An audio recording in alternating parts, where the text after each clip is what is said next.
সুপ্রভাত বন্ধুরা। So finally ভাইও অনেক দিন পর বাড়ি এলো। কই তুই? তো ব্যাপারটা মানে কোয়াইট ইন্টারেস্টিং। আর এর আগে বলেছিলাম যে আমাদের এই যে যেটা পেছনে কুল গাছ আর কি, এই কুলে আমরা অনেক চেষ্টা করেছিলাম যে কুল ওর জন্য আমরা রাখতাম, বাট মানে আমরা ব্যর্থ হলাম আর কি।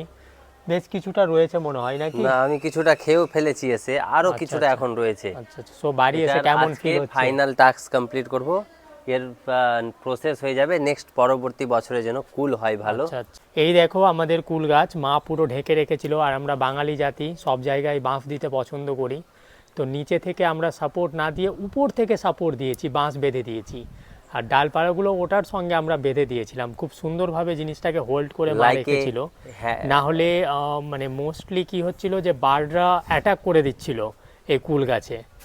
আর দিয়ে জাস্ট এখনো অলরেডি কয়েকটা কুল রয়েছে আর কি, এই যে আমরা অর্ধেক দেখতে কুল পাচ্ছি। খেয়ে ফেলেছে পাখিরা, মানে খেয়ে ফেলেছিল আগে, কিন্তু এরপরে আমরা প্রসেস জেনে গেছি, এর পরের বছর থেকে আর খেতে পারবে না।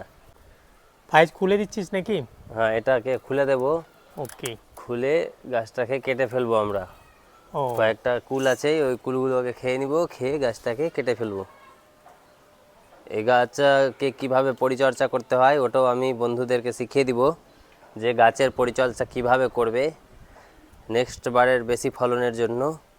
আসলে আমি এগ্রিকালচার ভালোবাসি, আর আমি চাই যে প্রত্যেকটা মানুষ এগ্রিকালচারকে ভালোবাসুক, কারণ বর্তমান সমাজে ছেলেমেয়েরা কনফিউজ হয়ে যাবে যে খাবার কি সত্যি মাটি থেকে উৎপাদন হয় না খাবার অনলাইন থেকেই কিনে পাওয়া যায়। আচ্ছা আচ্ছা। মানে লোক এখনকার বর্তমান প্রজন্ম যেটাকে জেনজি বলা হচ্ছে, এরা হয়তো ভাবে যে খাবার হয়তো সুইগি জোম্যাটোতেই তৈরি হয়, প্রোডাকশনও হয় মনে হয় নাকি?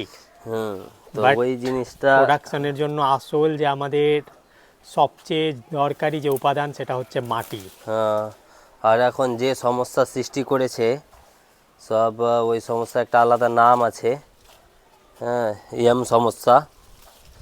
তো ওই সমস্যার চলতে খুব সমাধান, খুব কঠিন পরিস্থিতি দেশের, খুব কঠিন পরিস্থিতি, সব গাছ কেটে ফেলবে।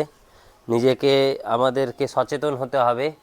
আমরা মাঠে ঘাটে গাছ লাগালে তো সমস্যা কেটে দিবে, বাড়িতে গাছ লাগিয়ে আমাদেরকে সবুজের যে সবুজ প্রাকৃতিক পরিবেশ সৌন্দর্যকরণ তৈরি ওটাকে করতে হবে। বজায় রাখতে হবে। এটা এখন আমি খুলে ফেলে দিলাম। এটা কি, জালিটা দিয়েছিলাম কুলগুলোকে প্রোটেক্ট করার জন্য, কার কাছ থেকে? পাখির কাছ থেকে। এবার আমাদের কি করব, এই গাছটাকে আমরা কেটে ফেলবো, এখান থেকে সুন্দরভাবে কেটে ফেলবো। আর এই জিনিসটাকে সর্বপ্রথমে হাঁটিয়ে দিই, নাহলে আমাকে বাঁশ নিজেই না খেতে হয়ে যায়। বাঁশ হটিয়ে দিব। বাস খুব মারাত্মক জিনিস। হ্যাঁ, এবার এটাকে কেটে ফেলার জন্য আমরা একটা বাঙালিরা হ্যাকসো নিয়ে এসেছি। লাভ বাস। এটা একটা হ্যাকসো নিয়ে এসেছি। হ্যাকসো দিয়ে আমরা এটা গোড়া দিয়ে সুন্দরভাবে কেটে ফেলবো। হেসো দিয়ে কাটা যেত না? হেসো দিয়ে কাটলে কি হবে সমস্যা, যে এদিক ওদিক একটু ফেটে যেতে পারে। ফাটলে সমস্যা কি হবে, ওখানে জল জমবে। জল জমলে যেখানে জল সেখানে প্রাণের উৎস, সেখানে কীটাণু জমবে। ওকে। কীটাণু জমলে ওই জায়গাটা পচে যাবে, ওখান থেকে আর নতুন ডাল ফাড়াঙ্গি বেরোবে না। শাখা জন্ম। তাই আমরা এটাকে সুন্দরভাবে স্মুথলি কাটবো। কাটার পরে ওটাতে যেন ব্যাকটেরিয়া না জন্মায় জন্য হলুদ দিয়ে দেবো। ওকে। হলদি, হলদি হচ্ছে অ্যান্টিবায়োটিক হিসাবে কাজ করে। কেটে দাও তাহলে। ঠিক আছে, হলদি ছোট বাচ্চাকে খাওয়ালেও হেলথের জন্য খুব ভালো।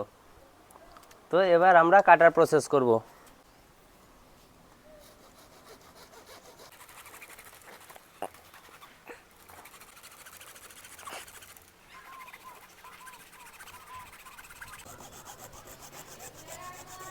সো ফাইনালি আমাদের গাছটা কাটার পর্ব হয়ে গেল নাকি? হ্যাঁ, ও বাহ, গাছটাকে আমি কেটে ফেলে দিলাম, সুন্দরভাবে এবার কাটিং করা স্মুথলি কেটে হয়েছে। দিলাম যেন এখানে জল না জমতে পারে। ও, জল জমবে না আর তাহলে নাকি? এবার আমরা এখানে হলুদ লাগিয়ে দেব। আর হলুদ লাগানোর কারণ?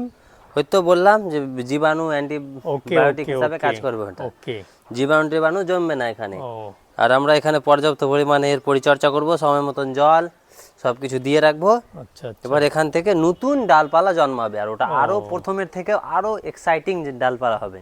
আচ্ছা আচ্ছা আচ্ছা। এবারে হলুদটা আমরা লাগিয়ে দিব, হালকা পরিমাণ জল লাগিয়ে এখানটায় আমরা হলদি লাগিয়ে দিব, এই যে এভাবে হলদি লাগিয়ে দিব। আচ্ছা আচ্ছা, কাটা জায়গার অংশে। যেখানটায় কাটলাম ওই জায়গাটাতে এভাবে হলদি লাগিয়ে দেবো। তাহলে কি, যে ওইখানটায় কোনো জীবাণু টিবাণু জন্মাতে পারবে না। এই যে লাগিয়ে দিলাম হলদি সুন্দরভাবে।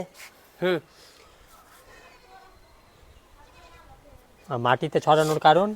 মাটিতে ছড়িয়ে দিলাম একটু, ও ওটা মানে মনের ইচ্ছা, মাটিরও কারণলেস। ওহো মিনিংলেস। হ্যাঁ। সো ফাইনালি আমরা গাছের পরিচর্যাটা করে ফেললাম। খুব সুন্দর একটা কাজ, দারুণ ফিল হলো আর কি।